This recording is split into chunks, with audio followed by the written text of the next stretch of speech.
yeah. What's up, Matt? Hello. How are you? I am doing phenomenal. As if I don't know, because I've been talking to you for the last 10 minutes anyway. So That's a good thing. Yakking it up. I gotta yeah. yak it out. That's all I'm saying. Yeah. Let me get this fixed up here. Hi Ryan, Bam. how you doing? Yo, Ryan, what's up, dude? What's up, buddy? What you up to, man? You chilling? Are you motivated? Dedicated? Oh yeah. Are you chilling over there? What's the weather like? It is hot. Is it hot? Yeah, it is 56 degrees. That's hot. not too bad, is it? I don't know what the temperature is over here, but it's getting cold. Hi Emma, how you doing? Yeah, it's raining here too, man, for sure. Yo, Miss Emma, what's up? What's up, sweetie? How you doing? -9 degrees Fahrenheit. You can send that over here. That's cold. Yeah, I'll take it. I'll take it for sure. Just send it. Send it. I've been trying to do like these like I built a little fire pit, and I've been wanting to do like after stream like wind down yaks on TikTok. But it's been raining, like not like a heavy rain to where it's making this huge difference. You know what I'm saying? Right. But just this rain, you know, and I was like, damn, dude, for the last week, I haven't been able to do it. I keep waiting. So it's your fault for digging the fire pit, and you've changed. Well, I didn't really dig one. I went and picked up a bunch of rocks and piled them in a circle. Okay. Right. So, yeah. Okay. 79 in Florida is too hot. Yo, GTA, what's up? Dolphin, what's up, dude? Yes. So I didn't dig it. I just got a bunch of rocks and I put them in a circle. But how cool would that be to have like a little wind down thing after like the night, you know, around a fire? No, sounds good. That's beverage. Because you play guitar, don't you? I do. Do you? But not very good. Yeah, you know what I'm saying? That's all right. So, but I would rather sit around and have a cold beverage and yak. Yeah. Right? No, that's more my nature. You know what I'm saying? Yeah. There's something about fires as well, isn't there? It's like, especially, I think men and fires. It's like peaceful. Yeah, no, it is peaceful. You can sit and watch like a fire burning for ages. I find. I know it. 100%. I'll send you some of my AC if you send me some of your rain. I can't. So there's a reason why I can't. Okay, and that's because our weather or like our lake back here is down to like I don't know, I think 6.7% full. So we can't spare the rain, right? Unfortunately, I wish I could, but I can't spare it. So we're gonna have to not do that. Unfortunately, I wish. Right. I've got a marketing idea here popping up of Netzel spring water or Netzel rainwater. There we go. Yeah. Right. I'll get water from the lake and put it in bottles. Yeah. With frogs and all sorts. My school made it to round 3 of state playoffs. Good shit, man. Good shit. Yo, Ryan, with that me and dad filled up the deer feeders and trimmed trees for firework out. Good stuff right there. Once again, once it stops raining, like we'll definitely do that. But I checked the weather for tonight. It's supposed to rain from like now until 5 o'clock in the morning. So our ponds are low. We are finally getting rain. We need it. We need it here bad. Really, really bad. Hopefully next year, maybe it'll be more of a rainy year versus like this year. It always interests me because I think like I've said on here before, being across the big pond and all that sort of thing here in the UK, always kind of expects us to have different conversations and, you know, about different things. But, you know, we kind of, at the moment, we've got the same problems with low lakes and rivers and things like that. Kind of got the prices of everything kind of going up. Got the same kind of problems with politics and everything else that you seem to have yourselves. I think we're getting more and more similar as we go along, I think. Same thing, different day for sure. Yeah, for sure. I used to have a T-shirt that said that. Hunter, what's up, D? What's up, Hunter? How you doing, bro? Hay sucks in the drought. Yeah, we're definitely in a drought. Ain't no line about that. You know what I'm saying? Ain't no line about that. So Matt, man, how was your week? Did you do anything cool, fun? Like I was just kind of mentioning a little bit off here, really. I think this has probably been kind of the hardest week I've had for a while, I think, which is a mixture of kind of looking after the 2 children, being woken up all night by them, which they're normally really good, but that's been a bit different over the last couple of weeks. Work-wise as well, kind of been busy, but at odd times busy, so kind of late at night and that sort of thing. So definitely burning the candle at both ends. So I'm feeling it a little bit tonight. Fun-wise, have I done anything fun? Not really. Been for a couple of little drives out and things like that, which has been my peaceful time. Sort of just listening to music in the car as I'm driving around, really. Which, so yeah, no, mostly it's been about looking after children and work. How about yourself, Chris? Just same old thing. Same old thing. Been enjoying the cold weather and the rain. So yeah, working out good. Hey, Chad, did you guys have a good Thanksgiving? Did everybody have fun? Anything interesting happen? Yo, Bo, with that follow, I appreciate you. Welcome to the family, bro. I'll turn this phone off. There you go. Did you guys have a good Thanksgiving or what? I didn't really do anything. I accidentally fell asleep. So I didn't go home. Or I didn't go back to Houston. I mean, for it. So yeah, I ended up just chilling. That's about it. What did you guys do? Anything cool? I hope everybody had some good times with their family and some good dinner. Some yum-yums. Are you going back anytime soon, Chris, that you know of? Or? Nah, I don't think so. No, yeah. Maybe Christmas. Yeah. I guess that is kind of soon. God, this year has just gone by so quick. Oh, it has flown. Ah, I've just realised. 2 years, Chris, pretty much today. That's insane, isn't it? Yeah. No, insane, it is. Bro. 27th, wasn't it? I think last year we done it actually on the day, I believe, and I think that was the 27th of November. So yeah, yeah, tomorrow that'll be 2 years, that's just ridiculous because that has just flown. I know, it doesn't seem like we've been doing this mental health thing that long, right? No, I was a young man with like black hair and everything sort of 2 years ago. It's changed so much. I don't know if I believe that. No, I did kind of make it up, to be honest. Oh man. Let's see. He lives down by Conroe. My cousin Wyatt won Texas State and then won nationals for bass fishing. That's cool. That's pretty cool. I've never really been too big into freshwater fishing personally. I'm more of a saltwater fisher type of guy. Yo, Luke, what's up, dude? What's up, Luke? What you up to, man? Is that because you'd rather like the whole boating kind of thing, Chris, as well? Like actually being out doing something, as in going somewhere on a boat? I mean, you can still do that in freshwater, right? Yeah. So, I like the saltwater more just because you never really know what you're gonna hook up to, you know. Yeah, I think I find more enjoyment of saltwater fish catching them than I do freshwater. Yeah, that's very much like myself, really. I'd rather do that. But the very first time that I ever done that as well was actually on my granddad's boat years ago. And I don't know whether I told you this, but I actually caught the back of his boat while I was sitting there. So I had all his fishing equipment because I didn't have any of my own at the time. And I caught the back of his fairly new kind of boat. And I just didn't know how to tell him. So I sat there all day long knowing that my line and my hook was just stuck on the back of the boat.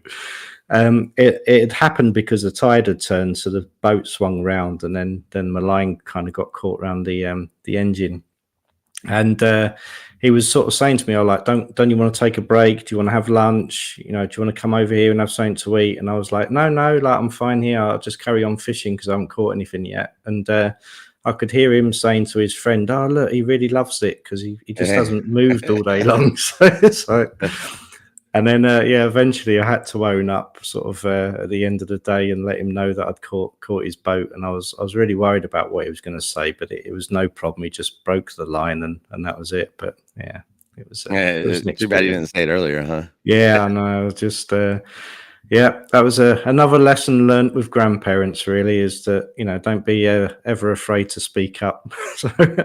Yo, Shay said that takes talent. And then John says 2 months until my Lake of the Woods ice fishing trip. That sounds like fun, right? Yeah, that sounds good. Ryan said my mom's family grew up down by Galveston and my dad's family grew up in Central Texas. And so I grew up in Pearland, which is just south of Houston. It's probably like 45 minutes away, I think, from Galveston.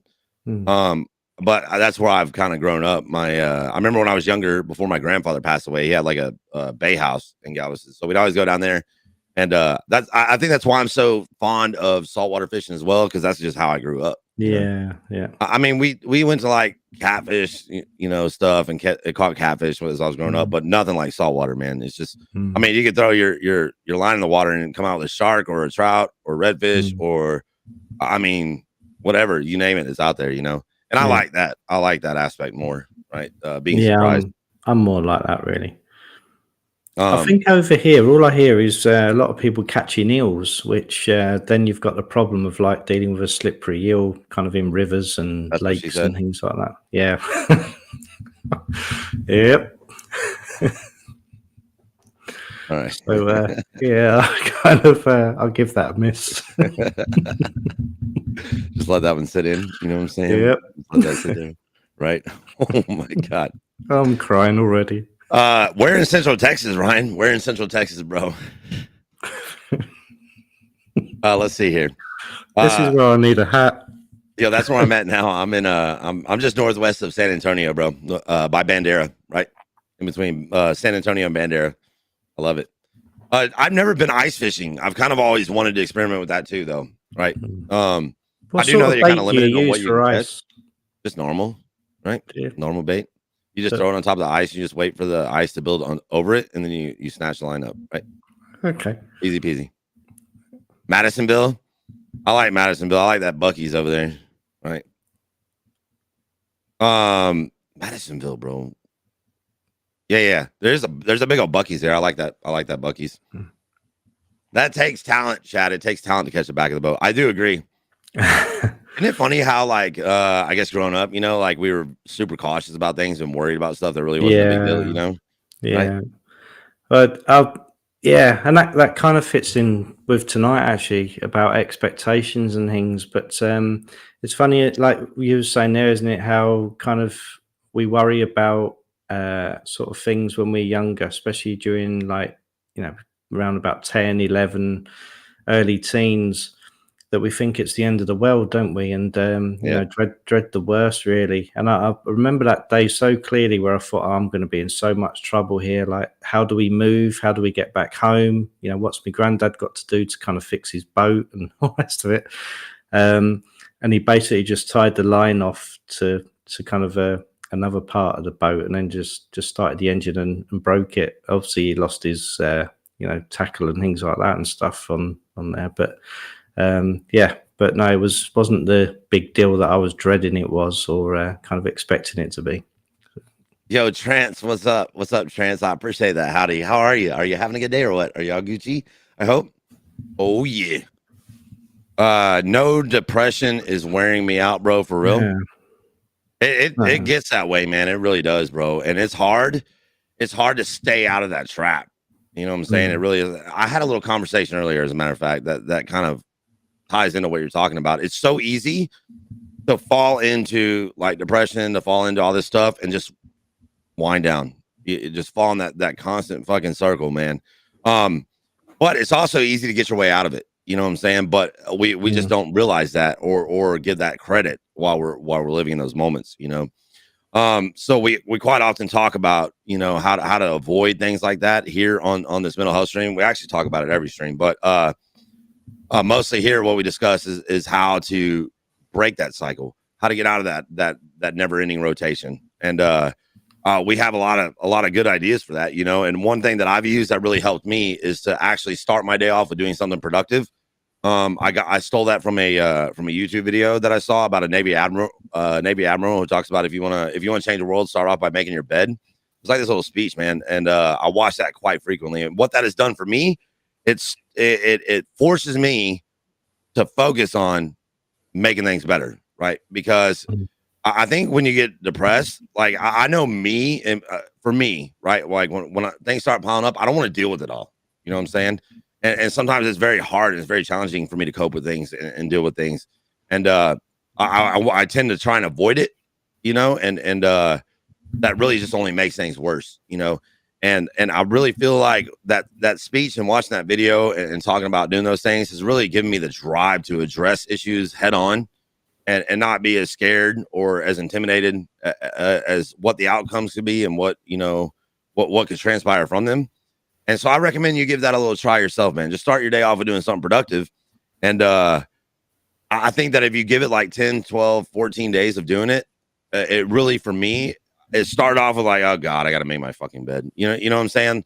Right. Like, but I didn't want to give up on it. So that was one of the few things that was happening in my life at the time that I could control. I actually have physical control of me waking up and making my own bed. I couldn't control what was happening with my dad. I couldn't control what was going on around me, but I had the grasp over the fact that I could do something and start off my day with something productive. So I held on to that because I cherished it. You know what I mean? So I started doing it, and before I knew it, man, I started realizing that like now I'm motivated, right? Pretty soon waking up and making my bed turned into waking up, making my bed, and then seeing that the floors needed to be swept or mopped, right?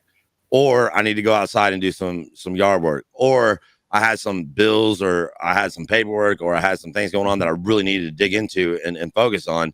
And then it turned into more and more and more. And then I just felt more successful, right? Like I felt more like I accomplished more. I felt like I was doing things right. And I felt like I was in control of the outcome of my day. Because at the end of all this, really, we are responsible for how we react to things. We cannot control or be accountable for what's thrown at us to a certain extent, right? But we are in control of how we respond to those things. And we tend to just fall in that downhill cycle, man, of just not dealing with it, and then just hoping something better comes along and gets us out of the rut that we're in. But that's not how life works, right? We have to take accountability for our reactions and things, and we have to make our path. You know what I'm saying? It's up to us. It's not up to anybody else. You know what I'm saying? So I challenge you, man, to try and go in it with a little bit of a different mindset, because if you don't, I've been there. I've been at rock bottom. I drank a bunch of alcohol to try and cover up my problems and cover up the fact that I wasn't being accountable for my own reactions to stuff, And once I discovered accountability and I learned how to cope with things, and I learned some other skills, I found that my life took a complete turnaround, man. It really did. What's your thoughts on that, Matt? Yeah, no, definitely. And I know you've said similar in the past as well, Chris, really, but you kind of explain it so well as well, which is kind of just completely makes sense. And from my point of view, always look at those basics, really. Just take everything back to basics, which is take a look at your diet and try and improve that the best that you can. Yep. Kind of cut out stimulants like coffee, smoking as much as you can, sort of sugars and things that kind of that anxiety and depression kind of feeds off of. Sleep pattern's really important, so try to kind of get a decent sleep pattern, because that's when your body kind of has time to relax, repair itself. So that's really important. And some sort of exercise, because that really kind of burns that excess energy off that kind of anxiety, panic attacks and things can kind of feed off of. But then it also gets those chemicals sort of moving as well, and producing those that kind of give us that little bit of a lift and a boost. You might not feel that straight away. It might take a couple of days or a few days to sort of for that to kind of kick in. But as soon as you start taking those little walks in, kind of nice relaxing places like near a river, or, kind of where you got nice scenery, a park or something like that, even those little bits kind of add up sort of over the days. That makes a big difference. And make a little bit of a list, really. That's where I'd kind of start as well, as in the things that you can control compared to the things that you can't control. That usually cuts kind of issues and problems kind of, if not by half, a lot more than that. And then you can kind of then look at your list of things that you can control and put little plans in place for each kind of one, so you know that in some way you've got something in place and you're kind of working through those and dealing with them. I kind of noticed that you did mention that you got sort of a lot of issues or problems or things kind of going on where it's hard to kind of separate them and know where to start. But that's a really good way of doing it. It's just making a little bit of a list of things that you can control, things that you can't control. The things that you can't control, just kind of move to one side, knowing that you can't do anything really sort of about those, and concentrate on the list of things that you can, and just put those little plans in place. And it's with a list, it's really good because you can just write your little plans next to each one. And once you've got something visually on paper, that's kind of a really powerful sort of way to start kind of sorting that out, because then you know, it's there in front of you. You can visually see it. You know that you're doing as much as you can for each thing that you're kind of wanting to sort out or need to sort out. And having those plans that you can kind of visually see, that you can kind of adjust as well as you go along if you need to. You know, that really helps a lot. But so a little bit of exercise, check your diet to make sure that's healthy, sleep pattern, and perhaps a list of things you can't control, things you can control. That's just kind of a good little step to kind of take to start changing that really and break that cycle. A lot of people don't realize, man, that it gets to the point of sometimes where it's just going day by day. You know what I'm saying? And sometimes yeah. minute by minute. You know, like that's how bad things can actually get. You know, Yeah. and it sucks living that way. It really does, and it's just it's miserable. You know what I mean? And I feel you. Trust me, I know all too well. You know what I'm saying? Well, those feelings just take over as well, don't they? It's like, you know, slowly it's like having a rucksack or a bag on your back that someone's putting rocks in that's just kind of slowing you down. And so you get to a point of where the weight of those feelings can stop you, you know, feeling obviously motivated, wanting to do something, having the energy to, because you're concentrating on how you feel and not really kind of how you kind of move on to get out of those feelings. So, so it is, as Chris always says, it's those little steps, you know, making your bed every morning, or, you know, kind of doing something that way that's a small step just to get that ball rolling, and, you know, making that into a new habit, really. Yo, Steven, what's up, dude? Trance, you did some Black Friday shopping. Good stuff. Good stuff. Yeah. When you're sitting inside feeling bad and having anxiety, getting outside and doing something outdoors, changing my mood. And yes, right. And this is where I think, you know, like, it's not about just making your bed, right? It's not about just getting sleep. It's not about, you could do all these things as in totality, right? That'll greatly value and increase. But I think Matt brings up a really good point when he talks about writing things down. You know what I'm saying? Like, if you could visually see, like, look, I've got all these things going on that I can't control, right? But here's some steps. Here's 5 things, right? Here's 5 things. And you like, if you're like me, you have to even dumb it down even more. Here's one thing that I can work on and control, right? And once I feel like I've tackled that, then I can add on to that. Right? So having that list to visually see, I think, will greatly increase the probability of you being successful at overcoming what you're going through, you know? Yeah. Once again, like I'm saying, and I hate to reiterate this, but at the end of the day, we are responsible for our reactions to what happened. You know, we are in control of those. We do have the capabilities of controlling ourselves, no matter what life throws at us. Sometimes it just takes a lot more work than others, you know, but we can overcome whatever we're thrown at. You know what I mean? I think the thing with writing it down as well, if you're walking around with those 5 things in your head, we very rarely count them that way. It just feels like we've got a head full of stuff, and we don't really kind of know what that looks like. It's harder to kind of put plans to those because they're just there in our head, and it's just that heavy kind of feeling that we have. And we very rarely walk along thinking, right, I've got this problem, that problem, you know, I've got 4, 5, and treat them individually. Whereas if you've got them down on paper, you know, 5 things on paper might feel like 50 things in your head when you're carrying it around. So even that process just kind of takes so much weight off of your shoulders and off of your thoughts, really, and does help to clear your head a bit.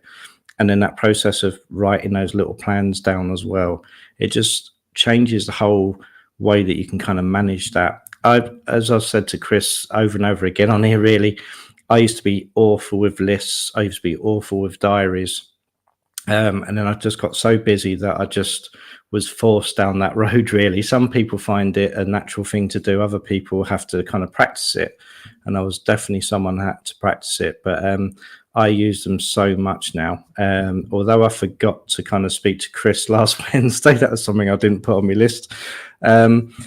But, you know, they help so much. It's about getting organized and taking what we've got in our head, putting it down on paper to kind of free up that space, really. It's like downloading, you know, sort of something from your computer and freeing up, you know, the contents of your computer, really, which our brains pretty much are. And if we can kind of, you know, free that up, make more space, we work quicker, we're more efficient, just like a laptop or your PC. I agree. Emma says, I drink 7 cups of coffee and usually sleep around 3 hours a day. I mean, that's yeah. all fine and dandy, right? When you're young, I promise, Mm. but then you start getting older, you're like, damn, dude, maybe I ought to get some more sleep, Yeah. Right? It was the first time I started talking to people like Chris and other streamers and things that kind of Chris obviously sort of knew and knows.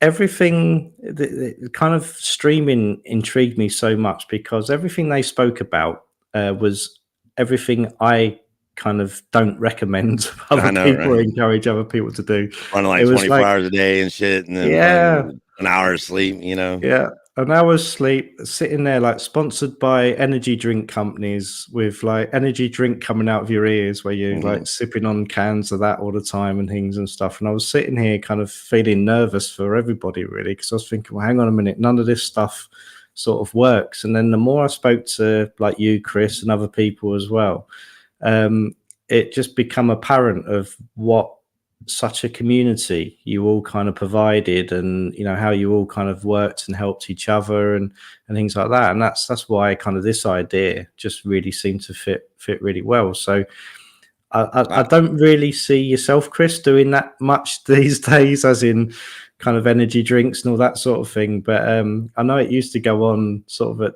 at the beginning with other people, and when we kind of used to talk, or I used to kind of watch streams and stuff. I think it's kind of the nature of the industry, to be honest with you, Yeah. because social media in itself is just Mm, lack of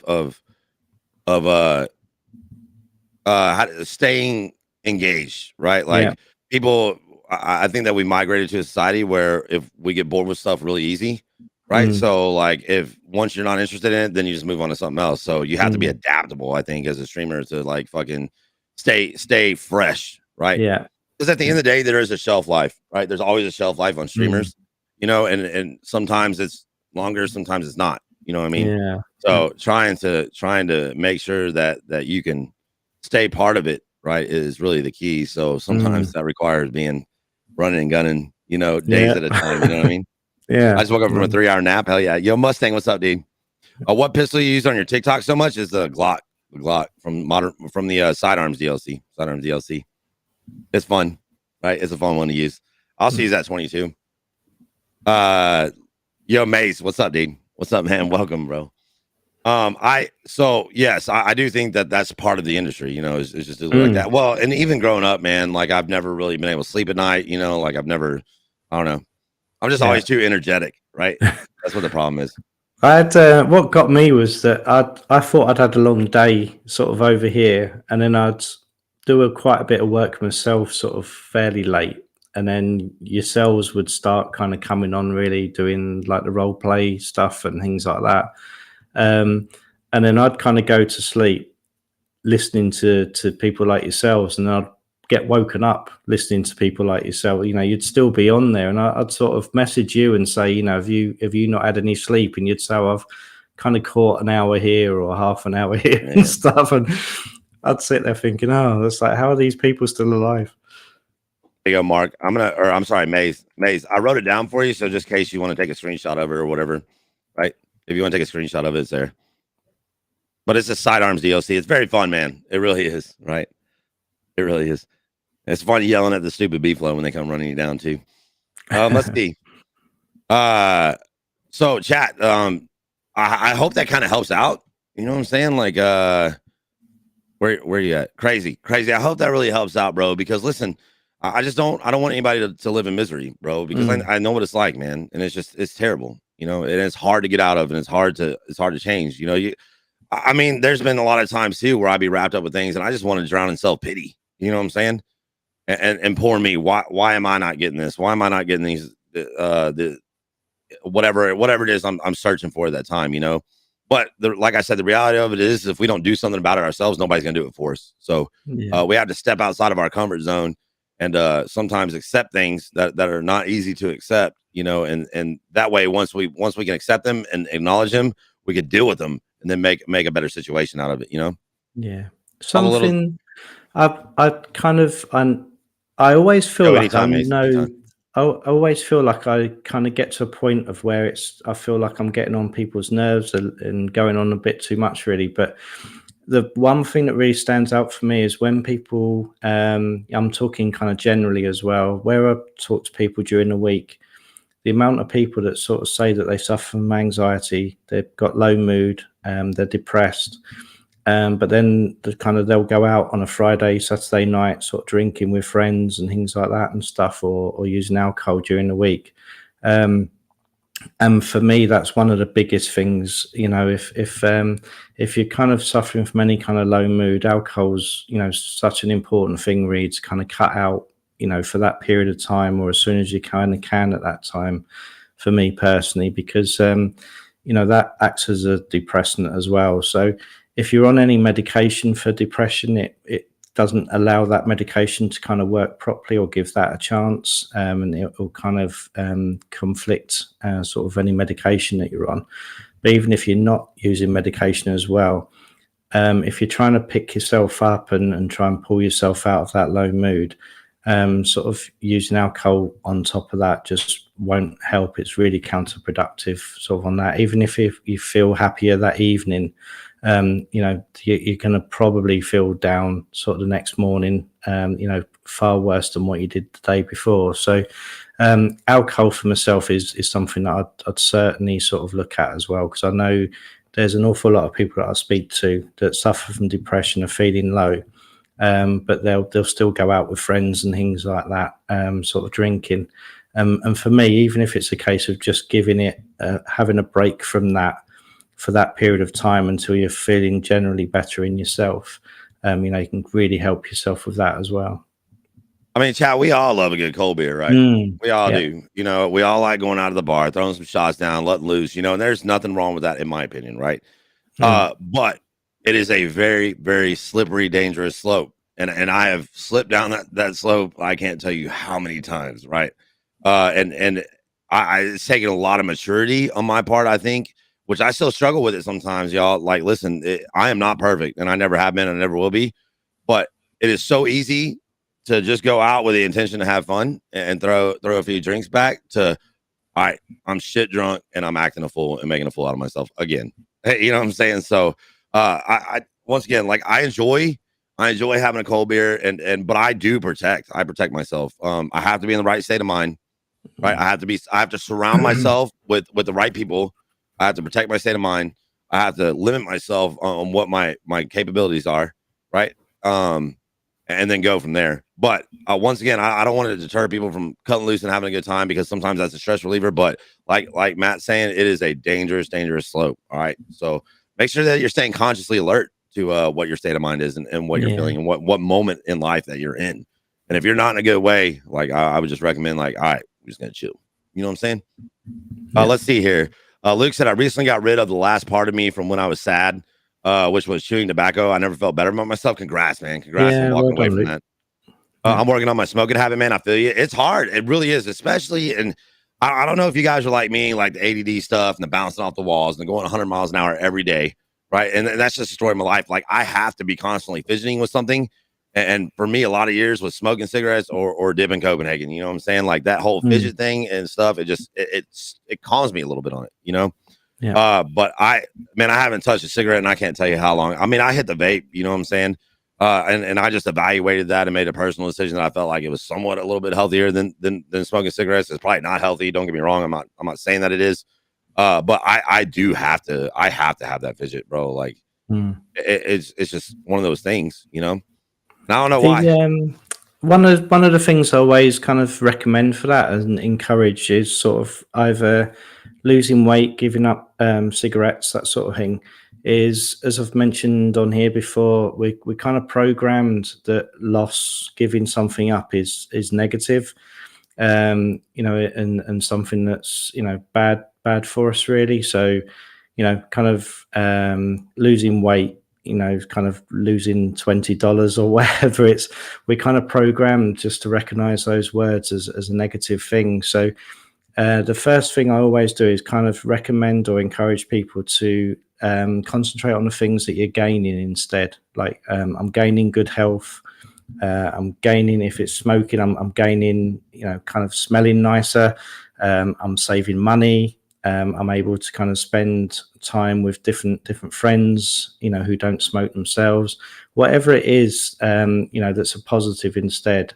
Concentrate on those things that you're gaining, rather than thinking I'm giving something up or I'm losing something like weight or something like that. It's just a small change in words, really, but it makes all the difference to our mindset.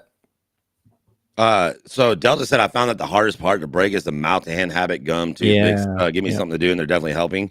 So Luke, I'm gonna say this, and I don't know what it is, but it is 100% truth. There's just something about sunflower seeds, brother. Just I guess it's just the occupation, the task, the pain in the ass of actually getting the seed out of the sunflower seed, right? But it works, dude. It really does, man. I found myself getting a lot of those lately too, man. I'll go to the gas station, buy like 2 big packs of sunflower seeds, bro. And if I feel like I need to start fidgeting around and stuff, I'll just I'll just eat some sunflower seeds. But it does work, right? And I think maybe you're just mentally exhausted after you eat a few of them, like trying to not, eat the actual outer part of the seed and eat the inside of the seed, and you're like, all right, we're good. But yeah, sunflower seeds are a lifesaver for sure, 100%. I've known people to use, I think you get them over here just as much as here, but the small boxes of raisins as well that come wrapped in like the cellophane. So you kind of have to unwrap that, undo the box, and then take the raisins out of the box. I don't think we got anything wrapped in cellophane. You don't? There's like boxes. I don't really eat raisins. I don't like the texture of them, but they used to just come in a box, right? Chat, who here eats raisins? Does anybody eat raisins? Do they have anything like that? If they do, I'm not previous to it. I know we get like, because I put them in like the kids' lunch boxes where they do like the small cartons of raisins and things that have got like a cellophane sort of around them as well. So, but the other trick that sort of some people use is like an elastic band, rubber band on their wrist. So to give yourself something to do, you can kind of play with that or twang that against your wrist. That's another kind of little technique that people sort of sometimes use as well around smoking. Emma says, I don't. Yuck. Yeah. I'm with you on it. I'm with you. Right. I kind of like grapes before they turn into raisins, really. So, there you go. Yeah. Talking to people or spending time with people instead of being by yourself can make you feel better. Yeah. I do agree with that. But I've also seen people too take that in as a crutch, right? I've seen it lead to where like people ended up finding happiness in others, and I don't think that's necessarily a healthy thing to do. You know what I mean? Don't get me wrong. Like I love people, bro. Like I mean, that's why I love streaming so much, man. I love you guys. I love interacting with y'all. I love talking with y'all. I love helping y'all to the best of my ability on what I know how to help with and things like that. So I enjoy that a lot. But I also, I also think you got to make sure that you're okay as well. You know what I'm saying? And it kind of ties into a few other conversations, which is probably a little more deeper than what you're talking about. But we do some of these streams about mental health and loving relationships and all that stuff. How can you really love anybody else if you can't love yourself? So just make sure that you're not using that as a crutch, and you're also giving the self-love and the self-care that you need. You know what I mean? Does that make sense, Matt? Am I explaining that correct? Yeah, no, definitely. And I think it's that balance as well, isn't it? I always look for balance, really. So with myself, I feel really comfortable being on my own, being self-dependent. Sometimes I suppose I have to look the other way and kind of encourage myself to kind of go and speak to people more and stuff in some ways. So it's about kind of having that healthy balance, really, where you're confident in yourself, you've got your self-belief and in that independence, in being comfortable who you are and loving yourself, really, knowing that you can kind of get through problems and situations yourself. But then, we always encourage people to kind of talk and share their feelings on here as well. So it's and that's the good thing about people, man, is you can just learn so much, and interacting with so much. I love people. I've always loved people. I enjoy learning things. I enjoy learning about different cultures. I really like to enjoy what it's like to date an Australian chick with her accent where she could just talk to me sweet and soft every night. You know what I'm saying? But that's for a different conversation, right? Let's see. But it's funny that you mentioned that, Matt, about anything really in any kind of unsafe dosage is something that you need to stay aware of, because Emma said where I live, that rubber band trick got several people into a nut because they were doing it too much and people took it away to self-harm. I mean, I never would have thought of that. Right. Like, but obviously, if you do something too much or use it in the wrong manner, it's just not healthy for you. You know what I'm saying? Yeah. It is something that I've kind of thought about and Yo, the love of looked Jesus, what's out up, man? for in the Dude, past how as are you? well. So, and I know that you'll connect with that as well, Chris, because Emma also says about she uses the horses to feel better, and I know you kind of used to spend a lot of time around horses and with horses and things, didn't you? Sort of years Yeah, it's ago. all about anything that Mm, keeps you above the water, you know, when you're in a bad way for sure. But you can yeah. have those passions and those things that you could use as tools, right? For when Mm, times do get tough, those are your answers, just like Emma was saying, you know. yeah. Yo, love of Jesus, welcome. Is this first time seeing you here? Yo, welcome. I appreciate you being here. Much love. Yo, Delta says when you think about why you start doing things, it opens up your eyes so much more than you ever realize. And Mm, I agree with that. You know, I do agree. And I think that sometimes we get blinded for whatever reason it may be. But I don't know, man. Look, we'll never be perfect, but I think trying and striving to be the best that you could be and striving to be the most alert about yourself and what you're capable of and what you're not capable of is super beneficial in life. And it just makes life more enjoyable. I never realized this until I grew up per se, right? And you know, you always heard growing like as a kid, you know, like, oh, you don't be in a rush to grow up, you know, life's short, all this other stuff. And you're like, man, whatever, I don't give a shit about all yeah. that. You know what I'm saying? Like, I just want to go raise hell and do whatever I want to do. But I will say this: after I had Casey, and a lot of my perspectives in life have changed, and I'm gonna say this: I do believe we only have one life to live, and it is short, you know. So let's just make the best of it while we can. You know, Mm. there ain't no need to live in misery for that short time already. You know what I mean? I think it's because I had children myself really when I was sort of a lot older, only kind of recently, and definitely since having them, the time has just absolutely God, flown because your concentration, your mind, your time, everything is taken up with them so much, and you've got a physical gauge in front of you, haven't you, as well, that you can kind of measure time with, really, because you see all the changes in them as well, with them going to school and kind of changing their clothes because they're growing so quickly, things like that and stuff. I've never known time just to fly so much since having children. man, I agree. And Delta, you're 100% right, bro. You're 100% right, and I think it also kind of ties into with what Matt was saying about making a list, right? Once you physically see those things, and I think this could also apply to what you're talking about with once you think about what you're doing.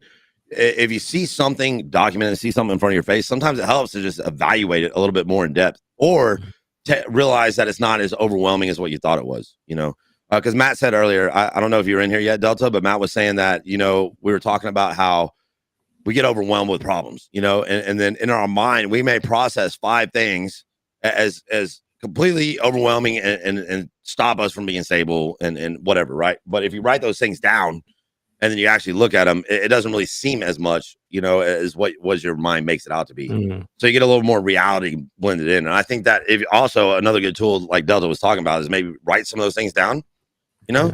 and like why am I so freaking energetic and I love yelling and screaming at animals? You know what I'm saying? And then I have to then I deal with that one thing, right? Delta said absolutely trying to get better or trying to better yourself is the best thing you could do. Nothing at the end of the day will fix you except for yourself. Watching the progress afterwards is incredibly fulfilling. And I do agree, man. I do Mm. agree 100% for sure. What's your thoughts? Yo, Yeah, Rugby I said was. I feel that with my kids too. Hell yeah, bro. Yeah, flies. But what's your thoughts on that, man? Yeah, I was. It's kind of made me look back, really, of sort of growing up myself and things, and how, like, as an individual, how much I've kind of been through, how much I've learned, how much I've experienced, and some of it really wasn't nice at the time. Some of it I would never have chosen to have been involved with or to experience. Kind of we all kind of have to experience loss at different parts of our lives and things, whether it's kind of relatives, friends, who animals, kind of whoever that is. But um, now that I kind of look back sort of a lot and I look at that, I know how much I've learned from those and how much it's helped me grow as a person. And in some way that kind of then helps me to help other people sort of during the week with work and, and to be here on a Friday. And it's amazing really how we kind of start off, how dependent on others we are when we're kind of first born. You know, and that kind of process, we're all on different journeys. We experience and do things at completely different times and experience things in different ways. But when you kind of have a look back and see how much we've grown during that time, it's amazing, really. To you know, and I always look at that as in, you know, when you think you know everything, you know nothing at all. And every day is a learning curve for myself, I think. And there's always something to learn every day, and from everything that we do, and every positive that happens, and definitely every kind of negative thing as well. Right. Yo, Drip Mafia, what's up, dude? Blinky, what's up, man? How are you? Yo, Coley, what you up to, buddy? We're just kind of over here yakking, chat. This is our Mental Health Friday. We kind of were going to go with the topics of expectations, but we kind of, you guys took it in a even better direction. So, yeah. If you guys, I hope that y'all that are just now showing up had a good Thanksgiving and enjoyed your time with your family. And we're just kind of discussing some traits, man, of how to better ourselves, of what steps in between, you know, that we could actually practically take and utilize. And Delta, my boy Delta, is mentioning about, you know, evaluating the situations that you're in and what you're going through, and, you know, paying attention to why you're doing those things and why those things are happening. Matt was talking about listing some of the stresses that you go that you're struggling with in your mind that feels so overwhelming, to write those down. And then maybe it might actually seem a little less overwhelming, you know, once you write them down and realize that it's not as many. There's really big things, you know what I'm saying? So we all want to stay above the water, you know, ain't nobody want to fall. Can I request something? You sure can. What's yo, Blinky, what is your request? Blinky, we're taking requests. Can I get Blinky's request on aisle 1, please? We need Blinky's request on aisle 1, please. Thank you. Roger. Hi, Zach, as well. Hi, Zach. Yo, Zach, what's up, buddy? What's up, dude? How you doing, bro? How are you? It helps listening to other people's struggles and how they got through them. I agree. I do agree. Working two full-time jobs with college, man, that's a handful right there. You know what I'm saying? That's a handful right there. Chris, what's your thoughts on why people have addiction? We're all taught at some point not to smoke and not to drink. Warning signs are everywhere. Man, I think that the list would just be impossible to cover all those things. You know what I'm saying? And I do think Zach's going to be back on here, and he'll next time he shows up, he'll be able to give a little insight on the psychology side of it with more of a textbook definition of it and whatnot. He's very educated when it comes to those things. I had a really good time last time you were here, Zach, by the way. Just to let you know, man. I learned a lot myself. So you said that's my request, how to do it, man. Yo, that's a lot to take on. You know what I'm saying, bro? But I do think, though, that if maybe you regenerated your focus or recentered your focus on the fact of what you're actually accomplishing, right? Because not many people could do that.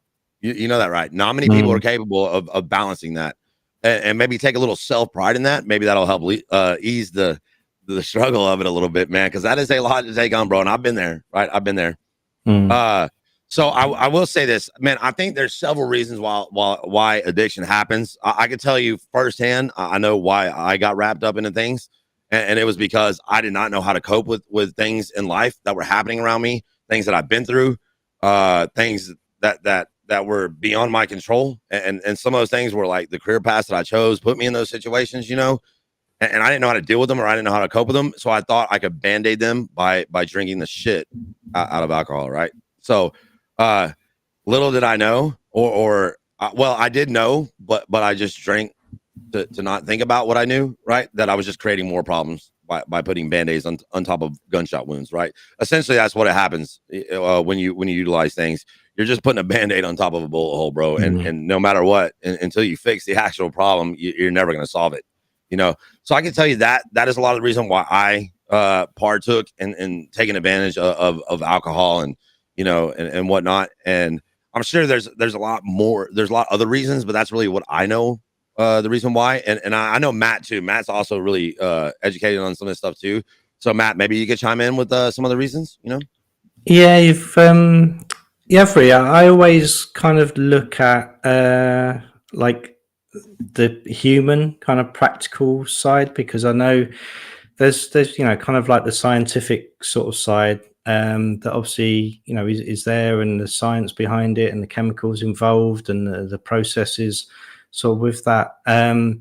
But from the everyday human kind of side that people kind of sort of say, well, I feel like this, I want these feelings to go, so I'm going to kind of use this substance, or I'm going to go, like for me years ago, kind of as a teenager again, really, kind of I got addicted to the gym myself, which a lot of people would think, well, that's brilliant. What a thing to be addicted to. It's healthy, it's good. But I spent so much time there. We lived out in the middle of nowhere, so it was quite a lonely sort of place to live, really. So I had to kind of cycle anywhere because I didn't drive at the time, to the nearest town and things, and to school as well. I used to cycle 12 miles to school in all weathers. 12 Uphill miles both ways, just out of curiosity. Sorry, what was that? Uphill both ways, just out of curiosity. Yeah, I'm just kidding. yeah. No, it felt like it. But yeah, no matter what the weather, my mum used to go crazy because she'd stare at me riding off in the snow when it was raining and everything else as well. And I'd have a short sleeve shirt on because of you'd get hot cycling. And I'd get to school with icicles in my hair. That's probably what happened to it, to be honest. But then I'd spend all day at school after a 12-mile bike ride, go to the gym for instead of an hour, it'd be 3 hours after school in the gym, non-stop, full blast really. And then I'd cycle 12 miles kind of home. And I was doing that pretty much every day, and it wasn't healthy. It made me quite sick, sort of at one point. But it was my way of kind of coping with things. It was coping with a bit of loneliness, really, kind of wanting to fit in with people and places and things like that. There's people talk about addictions, and often the first things are kind of alcohol, drugs, gambling. Perhaps people will talk about, sometimes people will mention sexual addictions and things as well. But it's pretty much be anything really that kind of helps you to kind of forget those feelings or get away from those feelings that you've had. A lot of times, from kind of my experience, there's a trauma can kind of start those addictions, and quite often as well, it can take a trauma or a big kind of life-changing moment to kind of encourage people enough to kind of move away from those addictions as well. So addictions really can kind of be caused by so many different things, and connected to so many different areas and kind of ways of coping and dealing with how we're feeling. And I think a lot of people will kind of say that it's those feelings a lot of time that they kind of want to change and kind of cover up or move away from, really. Yeah, I agree. So real quick, got to make a living somehow. Zach said to check out a book called what is that? Donapine Nation. So yeah, dopamine. It's a good book, that one as well. Yeah. Blinky said, got to make a living somehow. Delta said, I lost my father when I was 11, 6 years ago. When I was 15 to 16, I struggled with OUD and just recently overcame it. I'm sorry for your loss, bro. Right? I really am, dude. I am. So I will say this though. Hey, Delta, if you could do me a favor, man, I'm gonna tell you as a father, right? If I were to die tomorrow, right? If I were to die tomorrow in a car wreck or whatever may happen, if I were to just die in natural cause, whatever it may be, the last thing I would ever want in this world is for my daughter to be hindered in life because of it. You know what I'm saying? My desire and my dream would be that Casey, that Casey Lynn would take the skills and the traits that I've tried to instill in her up to this point and utilize those to make herself a successful person. All right. So I know that with guilt, especially and cope and recovering from those things, it's very challenging to keep those things in the forefront of your mind. But I challenge you to try and remember that I'm sure, right? That your dad probably wanted the best for you as well. You know what I'm saying? So try and remember that. You know what I mean? And I'm sorry for your loss, man. I truly am. Right? He said, let's see. Emma said, I had a hard time coping. I drank and cut.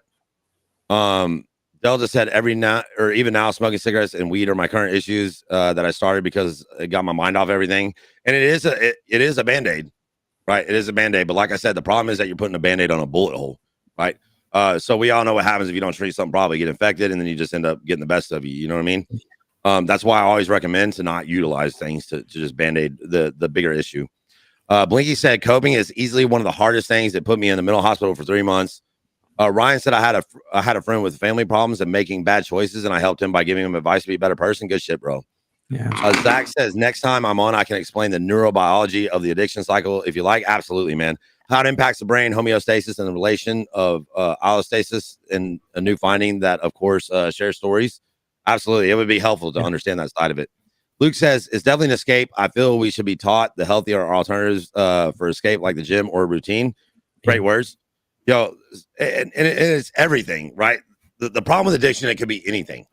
You know what I'm saying? Like, it's just like Matt was saying, it could be a sexual addiction. It could be overly going to the gym because you're just running away from your problems. It could be whatever it may be, you know, but the most important thing is like, number one, to just settle for a slowdown a little bit, you know, and I think really getting down to the basics of things, right? Another thing that really helps me is what Zach does. What Zach talks about, when I understand what is happening or why things are happening the way they are, I really am relatable to that at that point. And I'm like, okay, all right, well, that makes sense. So how does this apply to my life, and what am I doing in my life that is against this and help or helping it, you know? And how can I weed out the bad to make sure that I stay focused in the right direction? You know, so understanding things really helps me. And I challenge y'all to dig into what works for y'all. You know, music helps me get through a lot of things in life, man. To me, music is the gateway to the soul, you know, so I find myself really opening up to self-awareness and self-evaluation while I'm listening to music, you know. Anything that you can utilize, you know, and take advantage of, take it, right? Because this whole thing called life is just a battle. It's a war, right? But the thing is, you can easily accomplish the war, right? Even if you lose some of the battles, you know. Don't ever give up, you know. Giving up is not an option. Does that make sense? Yep. But yes, it would be good, Zach, if you could explain some of those things. I do enjoy understanding the actual, like, your brain does this. You know what I'm saying? Like, what? How does it happen? You know what I mean? So it really helps me understand for sure. Yeah. It's definitely an escape. I feel we should be taught healthier alternatives. And unfortunately, it's just, I don't think that's necessarily feasible, because we tend to migrate to the way that we're brought up, you know? So, for example, my dad was an alcoholic, right? He drank a lot. And that was his way. That was a way of hiding from his problems. And I looking back, I now saw how the alcohol led to self-isolation, but that was all in order to avoid confrontation and avoid coping and dealing with things. You know what I'm saying? I can confidently say that that's the reason why that happened at a younger age. Did I fall in that path? 100% I did. Right? I did for a very long time. So it was normal for me to resort to that, because that's what I was surrounded with growing up, you know? And I wish there's a way that we could just have public classes that just everybody, like, in the world learn from each other from, you know. But here's the kicker, though. It was my responsibility to learn healthier ways to deal with it. You know what I mean? I'm the one that chose to take the same path that my father took, and it was definitely the wrong one. Have I learned from that? Thank God I did. Right? Thank God I did, because I wouldn't be the man that I am today if I wouldn't have. But it's not as simple. I don't think it's as simple as being taught all the healthy alternatives, because people are just so different. You know what I'm saying? And different alternatives also work for different people. What's your thoughts, Matt? Yeah, it's such a big subject, to be honest. So I agree with a lot that you've kind of said there as well. So and in those situations as well, like, an individual can kind of go mostly one of two ways, really. So if you've kind of been encouraged by peers, or you've been shown sort of from peers kind of in how they deal with things, or how they would perhaps kind of expect you to and set an example, we can either kind of grow up recognizing that, and sometimes go to the extreme of, not wanting to be anything like those people, and move completely as far away as we can from that. Or, of course, we can kind of follow the same path and the same routine as well. So I'm not sure if Zach would kind of know kind of what the split or the breakdown would, of that would be, of how many would kind of be expected. I don't know whether it's 50-50. I wouldn't expect it to be, really, of how many people are more likely to follow suit, or more people are, would kind of completely go the other way. But it is something, and then you've got different situations and life kind of experiences as well that would impact on that. someone might kind of try to move away from that path, but then, either get dragged back by other people or peers and bits as well. So, there's, it's such a big thing. And I think education is huge. And that's something, especially over here, because of the lack of youth centers and youth services and things, which I think is such an important age group, which I know Zach used to work in as well as sort of myself. But because of cutbacks and things, they've kind of pulled a lot of those services or reduced them a lot. And that's such an important age group to kind of educate and to kind of, like what was said there, really kind of inform those people of, those alternatives and those most, more healthier alternatives, and supply services as well that provide, routines and groups that kind of, far removed from those habits as well, those negative behaviors that you can kind of get pulled into.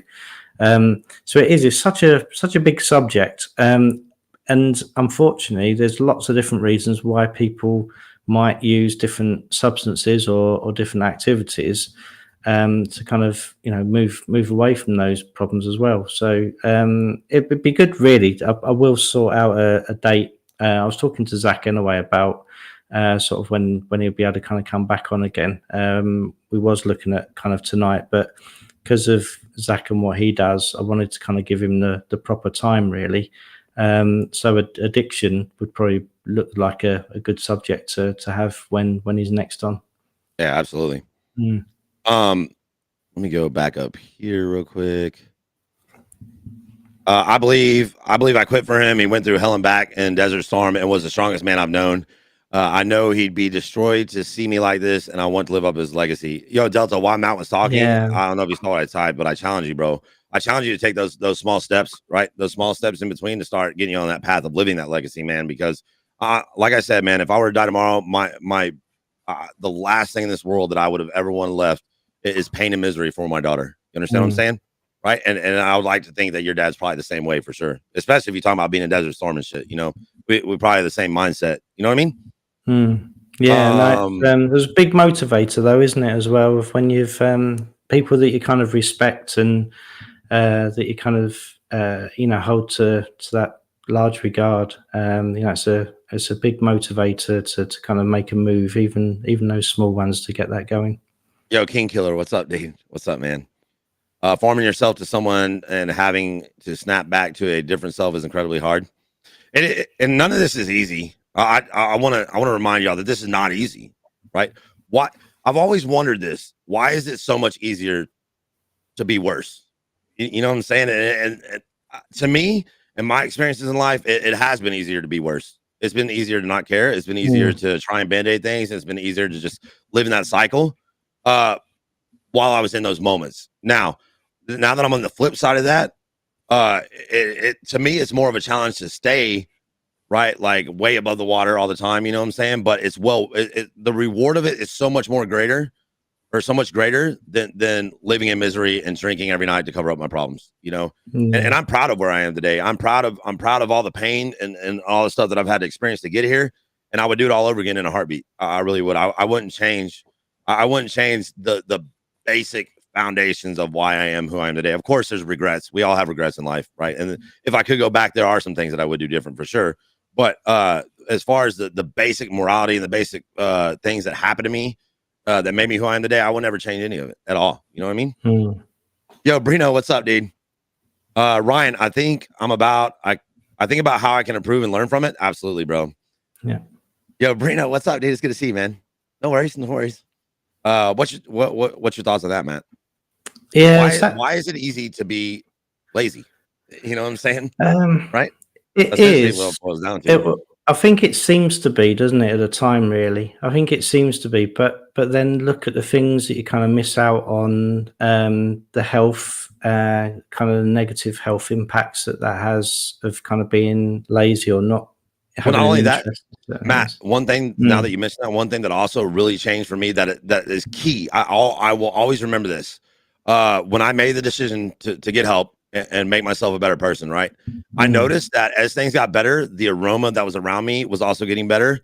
and the people around me were getting better, right? Yeah. So I wasn't surrounding myself with the same crowd, and not because I intentionally did that, but it's just that I think that once you start making positive change, you give off a positive vibe to people, right?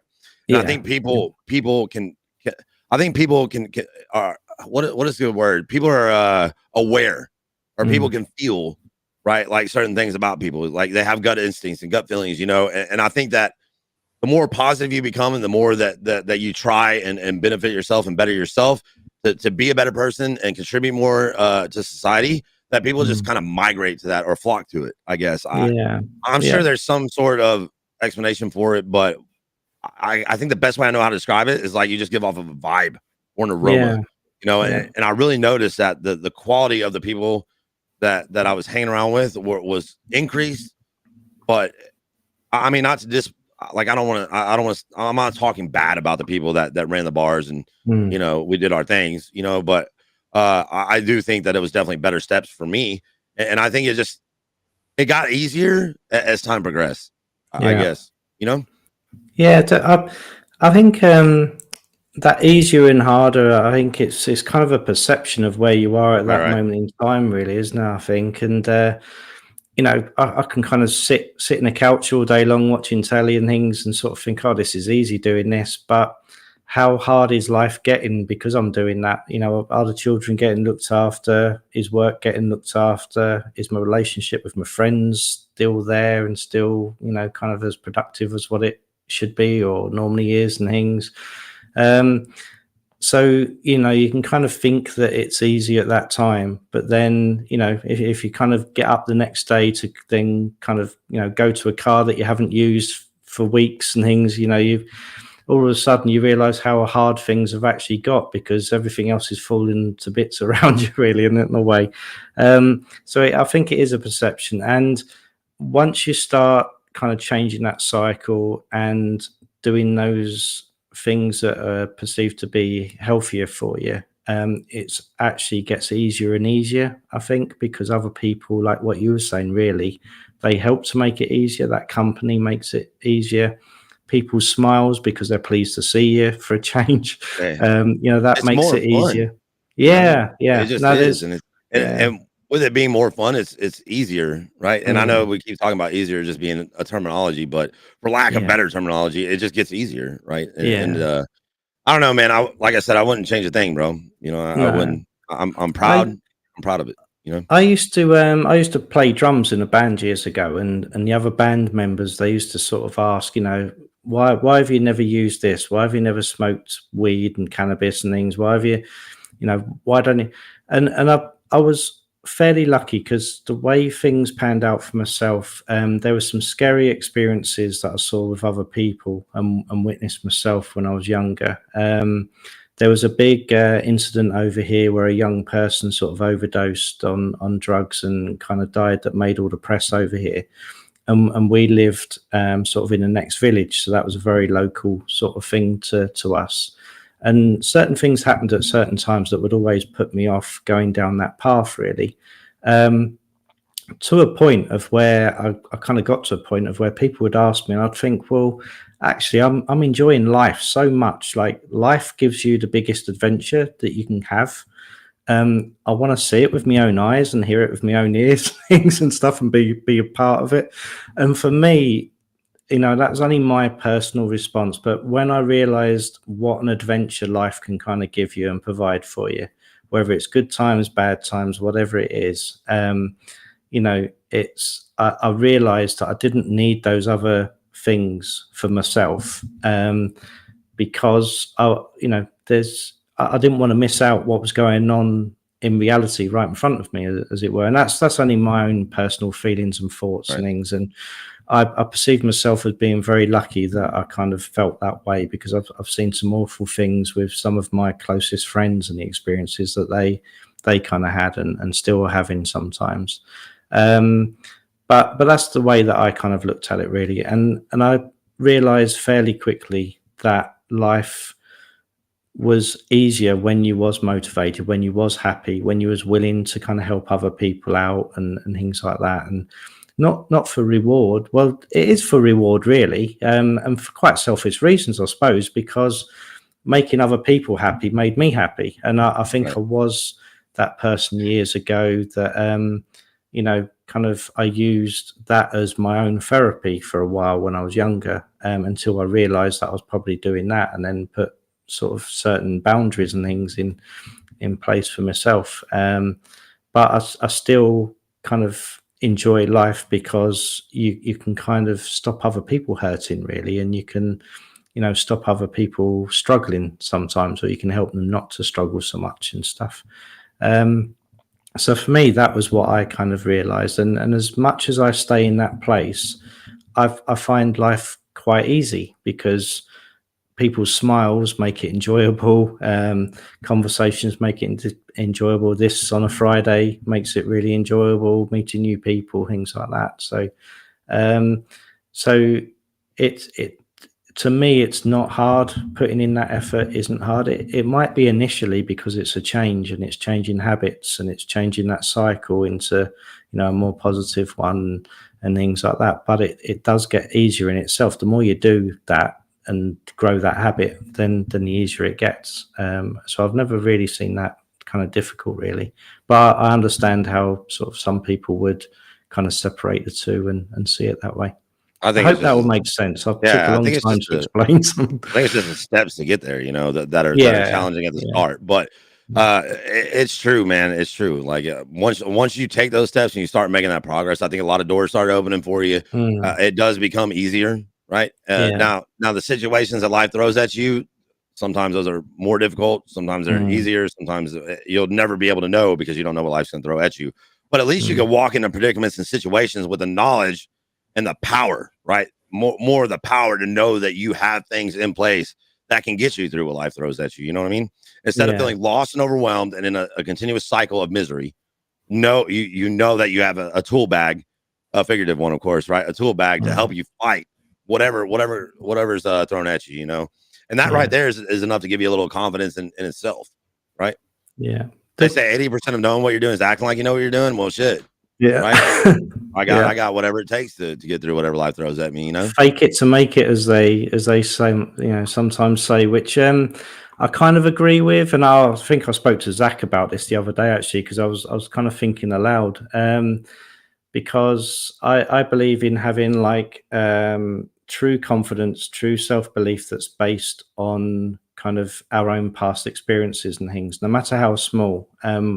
You know, I'm a great believer that we can look at what we've achieved over the years, and we can use those as stepping stones to achieve those bigger things. But also there is a fake it till you make it kind of outlook as well, as in, you know, you might not wake up happy, but if you sort of say to yourself, right, today I am going to be happy. I'm going to walk around as though I'm happy.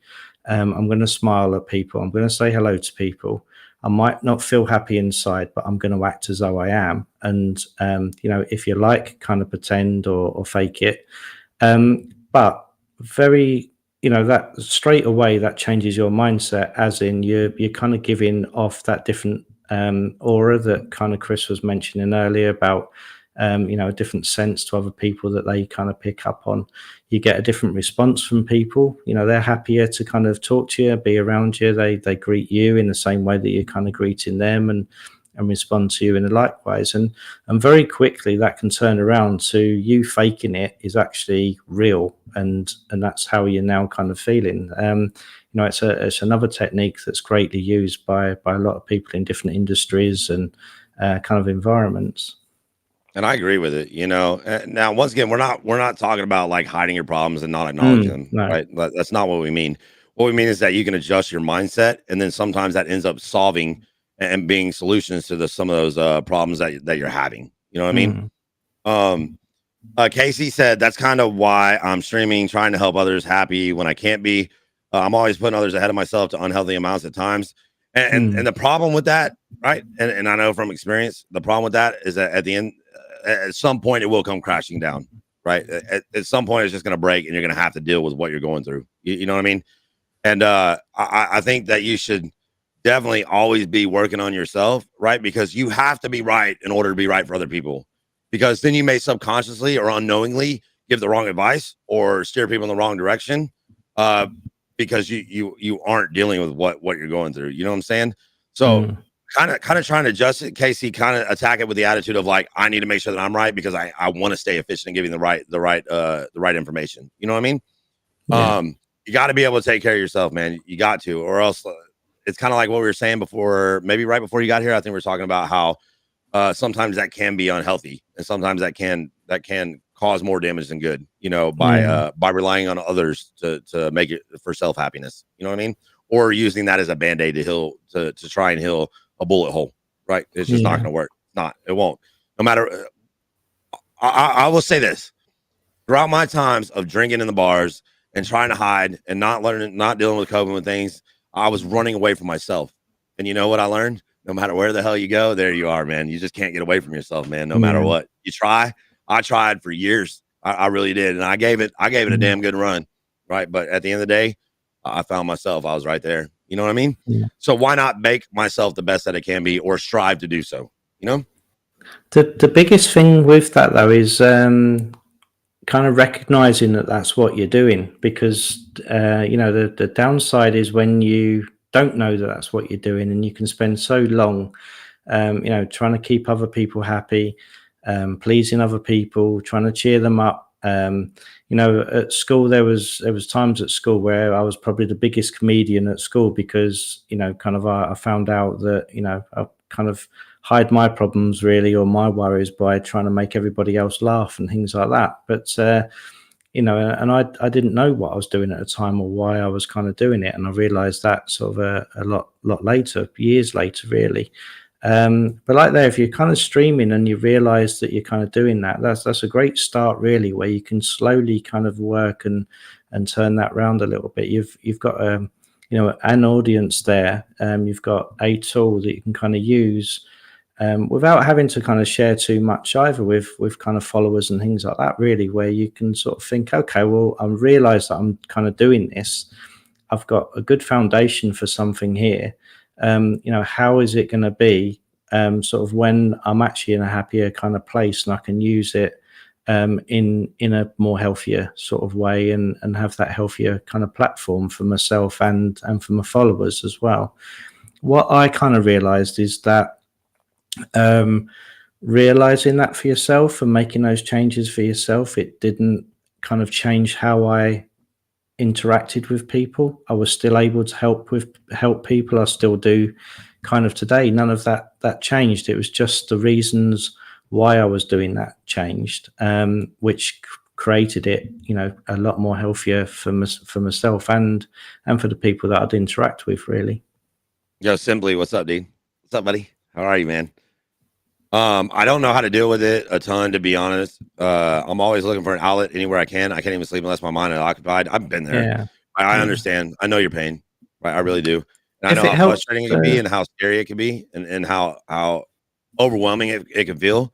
Right. But let me put it like this. I challenge you to, when we end this, to go back and watch the very first part of this, right? Because we talk exactly about ways to overcome that and ways to deal with it. You know what I'm saying? Yeah. What were you gonna say, Matt? Sorry. Yeah, no, I was just going to remind people of our email address as well, really. But yeah, we got that right here. Gunner put it. I'll put it up on the stream right now. Bam. But also, you know, there's other people that you can kind of talk to. There's groups that you can kind of talk to. There's a lot of conversations and podcasts and things like that you can kind of listen to as well. So, you know, I've found myself there's so many sort of at the minute, but they kind of there's you know, a lot of space for more as well. But there's a lot of podcasts sort of out there on a lot of the podcasting kind of platforms, where you just type in mental health, and they often come up with that as a subject of, you know, kind of coping by pleasing other people, but kind of looking at yourself as well. And there's loads of information out there. And obviously there is kind of counselors, therapists that you can talk to as well about that subject. That's a subject that kind of comes up a lot and that people talk about a lot. So there is a lot of information out there that can kind of help you with that. Just don't want you to live in misery. You know what I'm saying, bro? Like that's the last thing, because that's what ends up happening in those stages more often than not, you know? And hey man, like taking steps and just taking those small things, bro. Like that's where it all begins, man. Yeah. That's where it all began for me. It's just one little thing to get that my day going in the right direction led to so many great things in life, and that I'm forever in debt and grateful for. You know, if you guys ever need anything though, if y'all ever need any any stuff to reach out and get a hold of us, this is our email address down here. Okay, if you guys ever need that, the only people that have access to it is myself and Matt, right? So anything said there, right, is private. You know. I really appreciate y'all, man, for talking about these things, you know, because I think mental health awareness is super, super important, you know, and to have you guys here and the guys have y'all kind of talk about what y'all going through. Like there may be somebody just lurking, right? There may be somebody lurking and who's just listening and watching what you're typing because they may be going through something identical, you know? Yeah. And that's what all this is about, man, trying to do our part to contribute and change the world. You know what I'm saying, bro? Oh, yeah. If you're from the UK, you can always ring 116-123 Samaritans. Also in Discord, right? And in our Discord channel, we have that listed. We have a mental health section that has matter of fact, what all we got here? It's got hold on, I'm gonna pull it up so you guys can see it. I'll show y'all firsthand. Bam. And then all right, go and stream. We've got this whole mental health section right here. It's got emergency numbers. All right, we got USA, UK, Australia, Ireland is in there. There's that Samaritans, UK, Ireland. We've got online links, right? For suicide prevention. They're texting, NAMI.org, helpline.org, all this stuff right here. The email address is also in here if you guys ever need it. We've got a material that's got some material that we use. And then we got the general chat. Okay, so if you guys ever find yourself in a spot where you need some help, you know, there's plenty of resources out there for you guys to utilize. Okay, and also feel free to just send a message, man. You know, both Matt and I are in the Discord, and if you guys ever need anything, reach out. All right, Matt. Kind of in closing, dude, you got anything? You want to add? No, not really. It's just been a great discussion again, really, like it always is, and kind of had our expectations of talking about expectations, and chat brought up some really good topics, and we have kind of talked over that as a topic as well. So kind of covered that. I think from what Casey was saying there, really, I think it's especially with generations and things, isn't it? I'm getting old now, so when you hear people kind of talking about similar situations that you've either kind of experienced yourself or you know that other people have kind of experienced and been through, and it's always, you know, there's so much information available sort of out there and people that have been through that. And I think it just reminds me is that none of us are on our own. We're not the only ones that have experienced things, and we're not the only one that we've had certain troubles in certain areas or in a certain way. We generally kind of all feel our own things. We're all individuals. So, you know, we kind of experience different situations differently. But there's so many people out there that have an idea or a knowledge about these problems that we're talking about. So really what I'm kind of trying to say is, you know, anyone here is, you know, you're never alone. There's loads of information out there. There's lots of professionals out there that's kind of specialize in the things that we talk about and the topics that we talk about. You know, so it kind of doesn't matter who it is, as long as you kind of trust them and they're safe. You know, it's always good to kind of go and explore those, find them and talk about these things as we do on a Friday. If you're here on a Friday and this is, you know, something that really helps you, thank you very much for being here. It's great to kind of have you here. But, you know, and I really kind of hope it helps you as well. As we were saying earlier, this is like 2 years this weekend that we've kind of been doing this for now, which is just amazing with Chris. I can't thank him enough. Quick, yeah.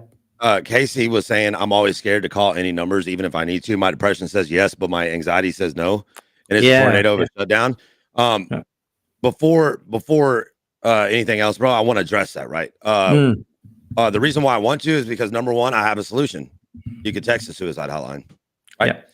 You don't even have to call him, right? You don't even have to call him. There's part of your problem right there. And then I also want to say that even if you weren't able to text them and you had to call them, why fight yourself? There's so many other battles in life that are worth fighting, right?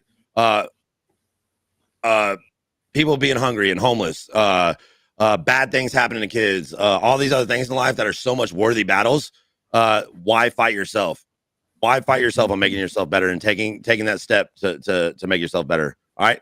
Keep that in mind, bro. Keep that in mind.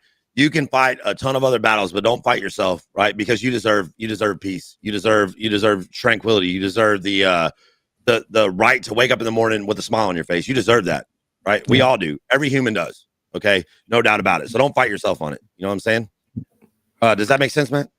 Yeah, definitely. And again, it touches on our topic for tonight of expectations. How one way of thinking about that really is thinking about things from your past that you've worried about as well. And, you know, when you've perhaps had to phone up to kind of complain about a bill or something like that, or, you know, there's an experience of, you know, where you've kind of been invited to something or to do something that you don't want to do. And, you know, your kind of mind already makes up of how that looks and what it's going to be like. You know, how many times did you worry about, you know, trying to do something, and then when you've done it, it was never as bad as what you actually kind of thought it was. Those people that you're talking about are professionals. They deal with these sort of things, you know, every day of the week, all the time. Zach, that I think is probably still in here. He works for the Samaritans as a volunteer. You know, he talks about a lot of these problems all the time. I do myself. There's nothing really that you can kind of say that is shocking or, you know, that were taken sort of the wrong way. I've already kind of reading through your messages and things like that and stuff. I know how I'd probably kind of look at responding to you if you contacted, you know, myself, if I was working in that sort of environment. And they're very friendly, knowledgeable people. So they're used to kind of helping you talk over any feelings and situations and problems. So, you know, if you can do, kind of give them a call and speak to them that way, and they'll help you to kind of open up and talk to them. But as Chris said, that text, and as Casey said there as well, you know, text is there. It's so easy to kind of use. And I'm sure that then starting that conversation, they will then help you to kind of speak to them verbally as well. But keep in mind too, like, we're not judged by how we fall, it's how we get back up, you know? And I think that that's very important to remember. You know what I'm saying? Like, it's always, we're gonna trip and fall, right? But it takes more of a man and or a woman. You know, it takes a stronger person to work on themselves, to acknowledge what's happening, to understand that so there are some things I just can't accomplish alone. You know, and to take that step, it's more. I don't think it's frowned upon, right? I think that people respect it more, especially nowadays. I know that, like, back in the days growing up, a lot of people didn't talk too much about mental health and all that stuff because they were probably embarrassed by it. You know what I'm saying? But nowadays it's just out there. You know what I'm saying? And I think we've already migrated as a society on the aspect of you're looked higher upon if you address the issues that you have and you try to fix them, more than keep it secret and not acknowledge it. You know what I mean? Yeah. So as a worker myself in that environment, in that situation, I used to sit there sort of covering phone lines myself and things. And, you know, someone would kind of phone up and they wouldn't want to give the name and the details and stuff. And they'd sort of start a conversation and say, oh, you know, I'm really worried about phoning you. And then they'd put the phone down.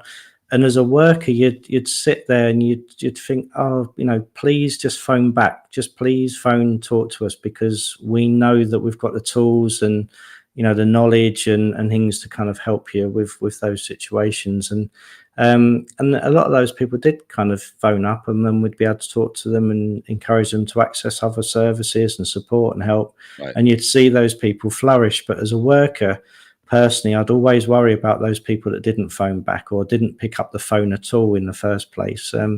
Because, you know, as a worker and as a professional, that's all you kind of wanted and hope people would do, really, is not to be worried, not to be afraid and things. Because as a worker, you'd know that there was no real reason kind of to be, because, you know, talking as a worker, we'll look after you and we'll make sure that you're okay and we'll talk you through anything.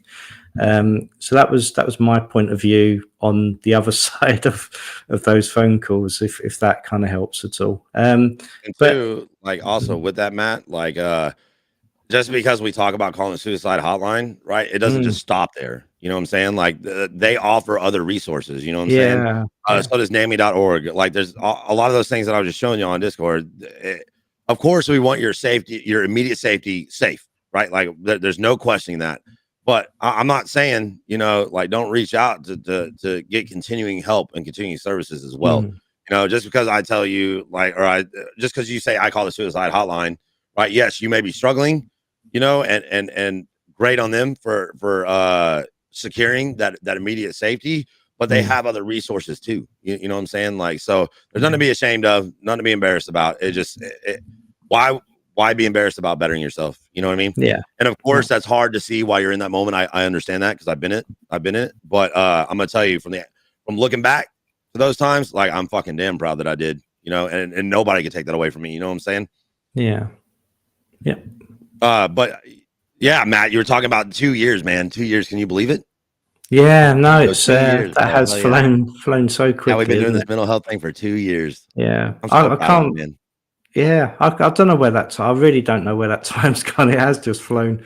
Well, look at what we've overcame. You know, like all the Yeah. Facebook and all the troubles with Facebook trying to copyright all that stuff and trying to kill that part of it. You know what I'm saying? So I'm really glad we transitioned over. Facebook, leaving Facebook was definitely a huge hit. I mean, it was tremendous. It was like the bottom falling out. But you know, here we are, still pushing and grinding. And ain't nothing gonna hold us back, bro. Nothing. I always felt comfortable there because everyone talks about Facebook and stuff, and it was what I was used to, and that was a bit of a change to myself, really. Because when you first said, "Oh, you know, I'm thinking about moving this across to a different platform," that was a big change for me because I didn't know. I'd only just got used to you on Facebook, really, I guess, as well. So, but yeah, it's been a great journey, really, and 2 years has just flown past, and I know myself, I don't know whether there's been a handful of people where we've had to kind of phone kind of, you know, different services at times, or I kind of phoned America one evening to try and get some support to somebody that, you know, kind of really needed it over there and stuff. And, you know, I know that we've helped some, you know, a lot of people during that time, and chat really kind of makes this what it is. You know, their kind of input and the friendship and stuff that they've kind of shown week after week during that 2 years as well. Coley obviously was in here kind of earlier. I think he was one of the names that was there right from the beginning, pretty much, I think. And it's just amazing sort of the journey that's been. So KC, have a good night, man. I appreciate you being here, man. Take care, Casey. And chat, listen, so we're gonna call this night here. For those of y'all that are going back and watching this on YouTube, man, if y'all been through some things and y'all felt some things and you're still drowning in it, or you've come out on top on it, please feel free to comment below, man, and let us know some of the tools that you've used to get through some of the hard times, or if you're struggling with them, what tools do you think you could learn and we could help you, provide you with in order to fall out of that misery. All right. We love you guys, man, and it's been an honor to have you guys here. Matt, as always, I love every week, and you know, you too, Chris. We'll be right back here next week, rocking and rolling. Okay, so once again, you guys need anything, feel free to hop in the Discord. We've got all that stuff up there, right? All these emergency numbers, online links, our email address that you can contact us, our material that we use on Fridays, all that good stuff, man. Feel free to hop on in there and shout out or shout us out or holler at us if you need anything. Essentially, all right. Yeah. Matt, you got anything else? You good? No, I'm just looking forward to next week, really. I think we'll sort that out with Zach for perhaps a conversation on addiction and to look into that in more detail. We've got some great guests coming up. We've got a woman who works with trauma a lot with parents and young people as well. So that'll be really good. We've got another person who has been waiting ages to come on, David, sort of was involved in a car accident when he was younger and got the disabilities and the recovery sort of from that. So no, some really good things coming up. Going to talk to Chris on Wednesday for sure. I'll put that in my diary this week, and hopefully I'll be more awake next week as well. I've had a bit of a long week, and as I'm talking, I'm kind of noticing that I'm probably just off the boil a little bit this week. So hopefully I'll be back on form next week. All righty. Well, chat, we love you guys, man. Go out there and change the world, man. All right. And it's as simple as just picking a random person, smiling them, and say something nice. All right. You never know what kind of day somebody's having, just how far that one single act of kindness can go. All right. Love you guys. And we'll see y'all next week for our Mental Health Friday. Oh, yeah. Have a good weekend.